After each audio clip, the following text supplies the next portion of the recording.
प्रिय दर्शकों, आपका स्वागत है हमारे इस वीडियो में, जहां हम महाभारत के महान योद्धा अभिमन्यु की वीरता और बलिदान की कहानी प्रस्तुत करेंगे। कृपया चैनल को लाइक, शेयर और सब्सक्राइब करें ताकि ऐसी प्रेरणादायक कहानियां आप तक पहुंचती रहें। महाभारत के युद्ध में अभिमन्यु का योगदान और वीरता अद्वितीय थी। केवल 16 वर्ष की आयु में अभिमन्यु ने जो साहस दिखाया, उसने उसे भारतीय संस्कृति में अमर बना दिया। उनकी कहानी हमें साहस और संकल्प की महत्ता सिखाती है, जो किसी भी परिस्थिति में झुकने से इनकार करती है। अभिमन्यु महाभारत के सबसे प्रसिद्ध योद्धाओं में से एक थे। वह अर्जुन और सुभद्रा का पुत्र था और भगवान श्री कृष्ण का भांजा। अपने पिता की तरह ही वह भी अद्वितीय शौर्य और साहस से संपन्न था। केवल 16 वर्ष की आयु में अभिमन्यु ने युद्ध की गहरी समझ और वीरता का प्रदर्शन किया। वह न केवल शारीरिक बल से प्रबल था, बल्कि मानसिक दृष्टि से भी अत्यंत सशक्त था। उनकी यह वीरता उन्हें अपने पूर्वजों से विरासत में मिली थी, विशेष रूप से अर्जुन से, जो महाभारत के महान धनुर्धरों में से एक थे। अभिमन्यु का सबसे बड़ा गुण था उसका आत्मविश्वास और साहस। जब भी युद्ध के मैदान में वह प्रवेश करता, उसके हौसले के आगे शत्रु थरथर कांपते। उसने छोटी सी उम्र में ही कई युद्ध कलाओं में निपुणता प्राप्त कर ली थी, जिसमें सबसे जटिल युद्ध नीति, चक्रव्यूह में प्रवेश करने की कला भी शामिल थी। गर्भ में रहते हुए ही उसने अपनी मां सुभद्रा के माध्यम से अर्जुन से चक्रव्यूह में प्रवेश करने की तकनीक सीखी थी। यद्यपि उसे बाहर निकलने का ज्ञान नहीं था, फिर भी वह इस तकनीक को समझने के कारण अद्वितीय योद्धा बना। अभिमन्यु का नाम वीरता, साहस और संकल्प का प्रतीक है। उसकी कहानी हमें सिखाती है कि किस प्रकार एक युवा योद्धा अपने दृढ़ निश्चय के साथ असंभव को संभव बना सकता है। चाहे परिस्थितियां कितनी भी कठिन क्यों न हों, अभिमन्यु का आत्मविश्वास हमें यह विश्वास दिलाता है कि साहस और निष्ठा से हर चुनौती का सामना किया जा सकता है। महाभारत के युद्ध का 13वां दिन एक महत्वपूर्ण मोड़ लेकर आया। इस दिन कौरवों के गुरु द्रोणाचार्य ने चक्रव्यूह की रचना की थी।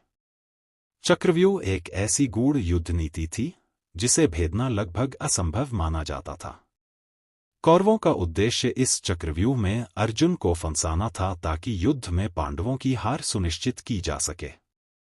लेकिन परिस्थितियां कुछ और ही दिशा में मुड़ गईं। अर्जुन, जो पांडवों का सबसे महत्वपूर्ण योद्धा था, उस समय युद्ध के मैदान से दूर था। ऐसे में पांडव सेना को संभालने के लिए अभिमन्यु ने चक्रव्यूह में प्रवेश करने का निर्णय लिया। अभिमन्यु का यह निर्णय न केवल उसकी वीरता का प्रमाण था, बल्कि उसके आत्मविश्वास और निडरता को भी दर्शाता था। वह जानता था कि चक्रव्यूह से बाहर निकलने का उसे ज्ञान नहीं है, फिर भी उसने अपने साथियों की रक्षा के लिए इस कठिन युद्ध नीति में प्रवेश करने का निश्चय किया। यह दिन न केवल महाभारत के युद्ध का एक निर्णायक क्षण बना, बल्कि अभिमन्यु की अमर वीरता का प्रतीक भी। अभिमन्यु का यह कदम हमें सिखाता है कि सच्चा योद्धा कभी भी कठिनाइयों से पीछे नहीं हटता। उसके साहस और निडरता ने उसे अमर बना दिया, और महाभारत के इतिहास में उसकी वीरता का यह दिन सदैव याद किया जाएगा। अभिमन्यु महाभारत के सबसे प्रसिद्ध योद्धाओं में से एक थे। वह अर्जुन और सुभद्रा का पुत्र था और भगवान श्री कृष्ण का भांजा। अपने पिता की तरह ही वह भी अद्वितीय शौर्य और साहस से संपन्न था। केवल 16 वर्ष की आयु में अभिमन्यु ने युद्ध की गहरी समझ और वीरता का प्रदर्शन किया। वह न केवल शारीरिक बल से प्रबल था, बल्कि मानसिक दृष्टि से भी अत्यंत सशक्त था। उनकी यह वीरता उन्हें अपने पूर्वजों से विरासत में मिली थी, विशेष रूप से अर्जुन से, जो महाभारत के महान धनुर्धरों में से एक थे। अभिमन्यु का सबसे बड़ा गुण था उसका आत्मविश्वास और साहस। जब भी युद्ध के मैदान में वह प्रवेश करता, उसके हौसले के आगे शत्रु थरथर कांपते। उसने छोटी सी उम्र में ही कई युद्ध कलाओं में निपुणता प्राप्त कर ली थी, जिसमें सबसे जटिल युद्ध नीति, चक्रव्यूह में प्रवेश करने की कला भी शामिल थी। गर्भ में रहते हुए ही उसने अपनी मां सुभद्रा के माध्यम से अर्जुन से चक्रव्यूह में प्रवेश करने की तकनीक सीखी थी। यद्यपि उसे बाहर निकलने का ज्ञान नहीं था, फिर भी वह इस तकनीक को समझने के कारण अद्वितीय योद्धा बना। अभिमन्यु का नाम वीरता, साहस और संकल्प का प्रतीक है। उसकी कहानी हमें सिखाती है कि किस प्रकार एक युवा योद्धा अपने दृढ़ निश्चय के साथ असंभव को संभव बना सकता है। चाहे परिस्थितियां कितनी भी कठिन क्यों न हों, अभिमन्यु का आत्मविश्वास हमें यह विश्वास दिलाता है कि साहस और निष्ठा से हर चुनौती का सामना किया जा सकता है। महाभारत के युद्ध का 13वां दिन एक महत्वपूर्ण मोड़ लेकर आया। इस दिन कौरवों के गुरु द्रोणाचार्य ने चक्रव्यूह की रचना की थी। चक्रव्यूह एक ऐसी गूढ़ युद्ध नीति थी जिसे भेदना लगभग असंभव माना जाता था। कौरवों का उद्देश्य इस चक्रव्यूह में अर्जुन को फंसाना था ताकि युद्ध में पांडवों की हार सुनिश्चित की जा सके। लेकिन परिस्थितियां कुछ और ही दिशा में मुड़ गईं। अर्जुन, जो पांडवों का सबसे महत्वपूर्ण योद्धा था, उस समय युद्ध के मैदान से दूर था। ऐसे में पांडव सेना को संभालने के लिए अभिमन्यु ने चक्रव्यूह में प्रवेश करने का निर्णय लिया। अभिमन्यु का यह निर्णय न केवल उसकी वीरता का प्रमाण था, बल्कि उसके आत्मविश्वास और निडरता को भी दर्शाता था। वह जानता था कि चक्रव्यूह से बाहर निकलने का उसे ज्ञान नहीं है, फिर भी उसने अपने साथियों की रक्षा के लिए इस कठिन युद्ध नीति में प्रवेश करने का निश्चय किया। यह दिन न केवल महाभारत के युद्ध का एक निर्णायक क्षण बना, बल्कि अभिमन्यु की अमर वीरता का प्रतीक भी। अभिमन्यु का यह कदम हमें सिखाता है कि सच्चा योद्धा कभी भी कठिनाइयों से पीछे नहीं हटता। उसके साहस और निडरता ने उसे अमर बना दिया, और महाभारत के इतिहास में उसकी वीरता का यह दिन सदैव याद किया जाएगा।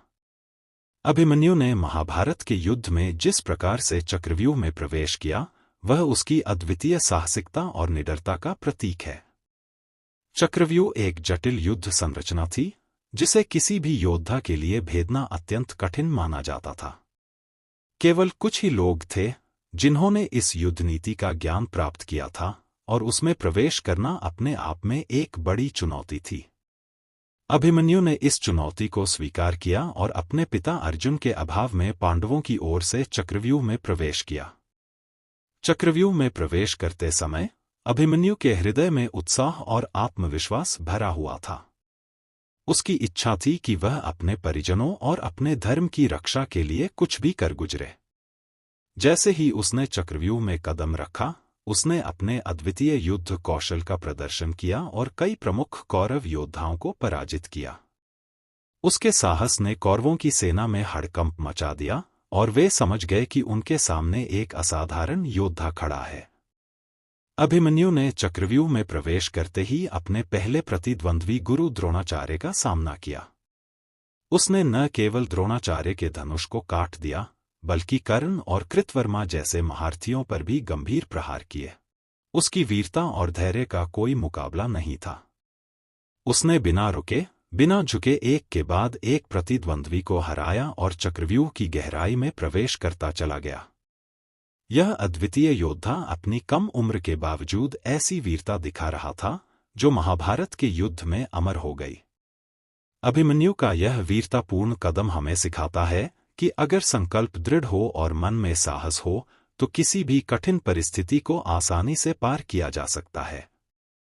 उसकी कहानी हमें यह प्रेरणा देती है कि साहस और आत्मविश्वास के बल पर हम अपने लक्ष्यों को प्राप्त कर सकते हैं, चाहे वह कितना भी कठिन क्यों न हो।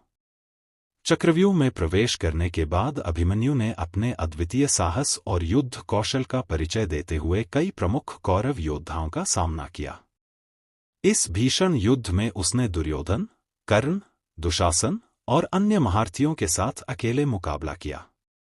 यह एक ऐसी लड़ाई थी जिसमें अभिमन्यु ने न केवल अपने बल का प्रदर्शन किया, बल्कि अपनी मानसिक और शारीरिक शक्ति को भी साबित किया। अभिमन्यु का आत्मविश्वास और उसके अद्वितीय युद्ध कौशल ने कौरव सेना को एक के बाद एक मात देनी शुरू कर दी। उसने अकेले ही दुशासन और कृपाचार्य जैसे महारथियों को परास्त किया। उसकी वीरता देखकर कौरव सेना में हड़कंप मच गया था। अभिमन्यु ने कौरवों के लिए एक ऐसा संकट खड़ा कर दिया था जिसे केवल एक महान योद्धा ही पार कर सकता था। उसकी दृढ़ता और निडरता ने उसे युद्ध में अनोखा बना दिया था। चक्रव्यूह के भीतर अभिमन्यु ने अपने अद्वितीय युद्ध कौशल का परिचय देते हुए दुर्योधन के पुत्र लक्ष्मण का भी वध किया। उसकी वीरता ने कौरवों को चकित कर दिया। उसके साहस और संकल्प के आगे कोई भी खड़ा नहीं हो पा रहा था। यह लड़ाई न केवल अभिमन्यु के लिए बल्कि समस्त पांडव सेना के लिए गर्व का क्षण था। इस युवा योद्धा ने यह साबित कर दिया कि वीरता उम्र की मोहताज नहीं होती। अभिमन्यु का यह भीषण युद्ध हमारे लिए एक प्रेरणा है कि अगर मन में साहस और दृढ़ता हो तो किसी भी बड़ी से बड़ी चुनौती का सामना किया जा सकता है। उसकी कहानी हमें यह सिखाती है कि मुश्किलों से हार मानने के बजाय डटकर उनका सामना करना चाहिए। अभिमन्यु के चक्रव्यूह में प्रवेश के बाद कौरव सेना ने एक जाल बिछाया। जैसे जैसे अभिमन्यु युद्ध में विजय की ओर बढ़ रहे थे, कौरव योद्धाओं को यह समझ आने लगा कि उन्हें एक रणनीति के तहत अभिमन्यु को हराना होगा। दुर्योधन और उसके साथी महारथी इस वीर बालक के आगे नतमस्तक हो चुके थे। उन्होंने निर्णय लिया कि अकेले अभिमन्यु को हराना संभव नहीं है, इसलिए उन्होंने उसकी वीरता के खिलाफ अन्यायपूर्ण साधनों का सहारा लिया। इस विश्वासघात के तहत कर्ण और अन्य कौरव योद्धाओं ने अभिमन्यु के धनुष और रथ को तोड़ डाला। इसके बाद अभिमन्यु निःशस्त्र हो गया और युद्ध के मैदान में पूरी तरह से अकेला रह गया। उसकी इस स्थिति का फायदा उठाते हुए कौरव योद्धाओं ने एक एक कर उसके ऊपर हमला करना शुरू कर दिया। अभिमन्यु ने तब भी हार नहीं मानी और रथ के पहिए को ही हथियार बनाकर युद्ध करना जारी रखा। यह उसकी अटूट वीरता का प्रमाण था कि उसने आखिरी दम तक लड़ने का संकल्प लिया। अभिमन्यु का यह संघर्ष दर्शाता है कि न केवल उसकी वीरता बल्कि उसकी धैर्यता भी अद्वितीय थी। उसने युद्ध के इस विश्वासघात का सामना धैर्य और संकल्प के साथ किया।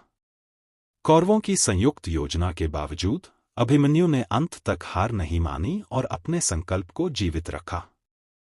उसका यह बलिदान केवल एक योद्धा का बलिदान नहीं था, बल्कि भारतीय संस्कृति में वीरता और साहस का प्रतीक बन गया। अभिमन्यु के इस अंतिम संघर्ष से हमें यह सीखने को मिलता है कि जीवन में कितनी भी कठिनाई आए, हार मानने की बजाय अपने लक्ष्य के प्रति सच्चे रहना चाहिए। उसकी यह कहानी हमें यह प्रेरणा देती है कि सच्चा योद्धा वही है जो अंतिम समय तक डटकर खड़ा रहे। अभिमन्यु के अंतिम क्षण महाभारत के इतिहास में एक अमर गाथा के रूप में याद किए जाते हैं। निःशस्त्र होने के बावजूद उसने कौरवों के साथ अकेले युद्ध किया और उनके कई योद्धाओं को परास्त किया। लेकिन जब कर्ण और अन्य महारथियों ने उसे घेर लिया तो उसका साहस भी धीरे धीरे क्षीण होने लगा। घायल अवस्था में भी अभिमन्यु ने साहस का परिचय देते हुए कौरवों का सामना किया। अंतिम समय में कर्ण ने अभिमन्यु के पास आकर उसके कान में कुछ शब्द कहे। कर्ण ने उसकी वीरता की प्रशंसा करते हुए कहा, अभिमन्यु, तुमने जिस प्रकार अपने अद्वितीय पराक्रम का प्रदर्शन किया, उससे तुमने मुझे और अर्जुन दोनों को चकित कर दिया है। तुमने वह साहस दिखाया है जो हमसे भी ऊपर है। अब यह संसार कहेगा कि इतने महारथियों ने मिलकर एक युवा योद्धा का वध किया। तुम्हारा यह बलिदान सदैव याद रखा जाएगा। अभिमन्यु ने कर्ण के ये शब्द सुने और अपने अंतिम क्षणों में भी वीरता और गर्व के साथ अपने प्राण त्याग दिए। उसकी मृत्यु ने महाभारत के युद्ध में नया मोड़ ला दिया और पांडवों की सेना में प्रतिशोध की भावना जाग उठी। अभिमन्यु का बलिदान हमें यह सिखाता है कि मृत्यु भी एक योद्धा की वीरता और साहस को कमजोर नहीं कर सकती। अभिमन्यु के अंतिम क्षण हमारे लिए एक प्रेरणा है कि किसी भी विपरीत परिस्थिति में हमें कभी भी अपने साहस को नहीं छोड़ना चाहिए। उसकी इस कहानी से हमें सच्ची वीरता और आत्मसम्मान का महत्व समझने को मिलता है। अभिमन्यु के चक्रव्यूह में प्रवेश के बाद कौरव सेना ने एक जाल बिछाया। जैसे जैसे अभिमन्यु युद्ध में विजय की ओर बढ़ रहे थे, कौरव योद्धाओं को यह समझ आने लगा कि उन्हें एक रणनीति के तहत अभिमन्यु को हराना होगा। दुर्योधन और उसके साथी महारथी इस वीर बालक के आगे नतमस्तक हो चुके थे। उन्होंने निर्णय लिया कि अकेले अभिमन्यु को हराना संभव नहीं है, इसलिए उन्होंने उसकी वीरता के खिलाफ अन्यायपूर्ण साधनों का सहारा लिया। इस विश्वासघात के तहत कर्ण और अन्य कौरव योद्धाओं ने अभिमन्यु के धनुष और रथ को तोड़ डाला। इसके बाद अभिमन्यु निःशस्त्र हो गया और युद्ध के मैदान में पूरी तरह से अकेला रह गया।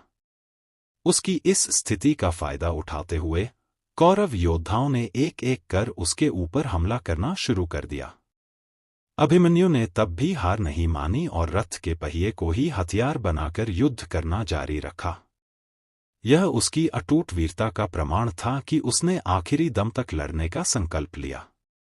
अभिमन्यु का यह संघर्ष दर्शाता है कि न केवल उसकी वीरता बल्कि उसकी धैर्यता भी अद्वितीय थी। उसने युद्ध के इस विश्वासघात का सामना धैर्य और संकल्प के साथ किया।